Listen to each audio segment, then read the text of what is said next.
अस्सलामुअलैकुम वरहमतुल्लाहि वबरकातुहू स्टूडेंट्स। यहाँ पर ये वीडियो में देखिए आप लोग 8th 9th और 10th क्लास का ग्रामर है। ये 3 क्लासेस के लिए भी इम्पोर्टेंट ग्रामर है और आप लोगों को यहाँ पर ही काम नहीं आता, बल्कि आगे आप लोग जाके कॉम्पिटेटिव एग्जाम्स लिखेंगे तो उसमें भी आप लोगों को ये ग्रामर बहुत ज्यादा इम्पोर्टेंट रहेगा। और जो इम्पोर्टेंट है उस जिस टाइप के क्वेश्चंस आते हैं मैं उसी टाइप का आप लोग यहाँ पर बना के दी हूँ, जिसके अंदर 3 टाइप के क्वेश्चंस पूछा रहेगा। एक इसमें पूछा, एक इसमें और एक इसमें, ऐसा करके आपको क्वेश्चंस पूछे जाते हैं।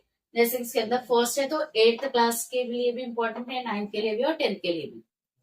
हुर्फे शमसी और हुर्फे खमरी, ये दो चीजें हैं। हुर्फे शमसी किसे कहते हैं और हुर्फे खमरी किसे कहते हैं, पहले हम लोग एग्जाम्पल्स, ये पहले हम लोग इसका डेफिनेशन देखेंगे। हुर्फे शमसी किसे कहते हैं, जब किसी लफ्ज पर अलीफ लाम लगाया जाए और वो अलीफ लाम ना पढ़ा जाए तो हुर्फे शमसी कहलाता है।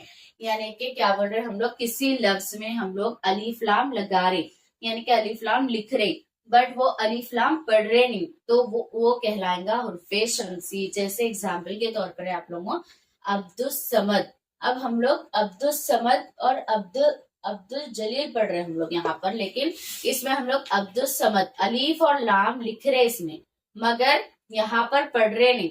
अब्द अल समद ऐसा नहीं पढ़ सकते क्योंकि नाम है, जिसको ऐसा पढ़ा जाता अब्दुल समद अब्दुल जलील। तो यहाँ पर अलीफ और लाम लिखा जा रहा मगर अलीफ और लाम पढ़ा नहीं जा रहा, वो कहलाएगा हुर्फे शमसी। यानी कि किसी भी लफ्ज में अलीफ लाम लिखा जाना और अलीफ लाम पढ़ा नहीं जाना, वो कहलाता है हुर्फे शमसी। बाज औकात ऐसा डेफिनेशन पूछ लेता आप लोगों को, यानी कि किसी लफ्ज पर अलीफ लाम लगाया जाए और वो अलीफ लाम ना पढ़ा जाए, क्या कहलाता है। एक टाइप का क्वेश्चन ये पूछ सकता। नेक्स्ट ये वाला एग्जाम्पल दे दे के होता है ये किसकी मिसाल है, तो आप बोलेंगे कि ये हुर्फे शमसी की मिसाल है। ये 2 टाइप का क्वेश्चन हो गया आपको। और तीसरे टाइप में जो रेयरली पूछता मगर अभी 2-3 साल से तो ज्यादा पूछ रखे, अब यहाँ पर ते से दाल जाल रे जे सीन शीन स्वा ज्वा तोए जोए लाम नून, ये हुर्फे तहजीमे के थोड़े हुर्फ है। ये हुर्फ जो मैं पढ़ी अभी ये हुर्फ है हुर्फे शमसी के। तो आप लोग इसमें से 2-3 हुर्फ दे दे रहा उन्हें, देखे पूछ रहा कि ये किसके हुर्फ है। तो आप लोग कंफ्यूज नहीं होना इस टाइप के क्वेश्चन से, बल्कि मैं आप लोगों को 3 टाइप के क्वेश्चन बनने बल्कि बता रही हूँ। इसमें से आपको 2 या 3 दे देते तो ये किसके हुर्फ है, ये किसकी मिसाल है बोले तो आप बोलेंगे हुर्फे शमसी के हुर्फ है। हुर्फे शमसी में यही हुर्फ ज्यादा इस्तेमाल होते हैं। अब आप लोगों को क्लियर हो गया हुर्फे शमसी किसे कहते हैं। हुर्फे खमरी इसके बरक्स रहेगा, यानी कि इसके अपोजिट में रहेगा उन्हें। हुर्फे खमरी यानी कि जब किसी लफ्ज पर अलीफ लाम लगाया जाए और वो अलीफ लाम पढ़ा जाए, यहाँ पर ना पढ़ा जाए आ रहा था लेकिन यहाँ पर पढ़ा जाए तो वो हुर्फे खमरी कहलाता है। जैसे कि मसलन यहाँ पर एग्जाम्पल के तौर पर अल मदीना, अलीफ और लाम लगा रहे और हम अलीफ और लाम प्रोनाउंस भी कर रहे, अल मदीना अल तैयबा। तो यहाँ पर अलीफ लाम लगाया भी जा रहा और अलीफ लाम पढ़ा भी जा रहा, जिसकी वजह से ये कहलाएगा हुर्फे खमरी। और इसमें हुरुफ आएंगे अली बे जीम है कै आइन गैन फे खौफ काफ मीम वाव हे छोटिया। ठीक है, ये वाले हुरूफ कहलाते हैं हुर्फे कमरी। तो आप लोगों को किस टाइप के क्वेश्चंस आएंगे वो बता रही मैं आप लोगों को, और इसका डेफिनेशन समझाएंगे और डेफिनेशन भी याद रखना। एक क्वेश्चन ऐसा डेफिनेशन का पूछ सकता, अगर नहीं बोले तो ये एग्जाम्पल दे देता है किसकी मिसालें पूछ सकता, या फिर इसमें से कोई हुर्फ दे देता और ये हुर्फ किसके पूछता, इसमें भी ऐसी है और इसी में भी यही है।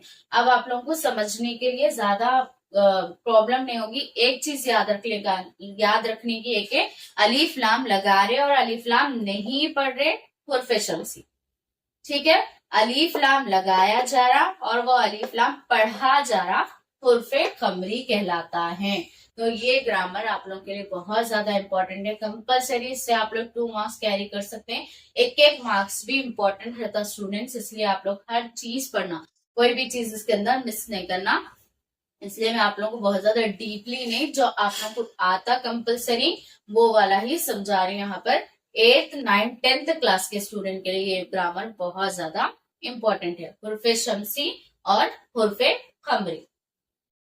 भी हम लोग हुर्फ शम्सी और हुर्फ कमरी के बारे में पढ़ चुके हैं। उसके बाद में सेम ग्रामर है 8, 9, 10 क्लास के लिए। ये साबिका और लायका। साबिका किसे कहते हैं, लायका किसे कहते हैं, और उसके एग्जाम्पल्स क्या क्या हैं। पहले साबिका का डेफिनेशन देखेंगे। किसी लफ्ज के शुरू में जुज जुड़कर एक खास मायने पैदा करने वाले जुज को साबिका कहते हैं। यानी कि कोई भी लफ्ज है, दो छोटा सा लफ्ज, उसके शुरू में कोई और एक लफ्ज जुड़ के एक खास मायने पैदा करना, वो कहलाता है साबिका। जैसे कि आप लोग एग्जाम्पल देखे तो समझ में आता। हम मायने, ये मायने क्या है, लफ्ज है, इसके शुरू में हम लगाने से ये क्या हो गया, एक मायनेदार लफ्ज हो गया। जैसे कि हम मायने। अब यहाँ पर सफर लफ्ज है, सफर से पहले क्या जुड़ा है, हम सफर, तो ये पूरा एक मायनेदार लफ्ज हो गया। अब यहाँ पर चार है, चार से पहले हम लोग ला लगाए, तो लाम अलिफ लगाने से लाचार।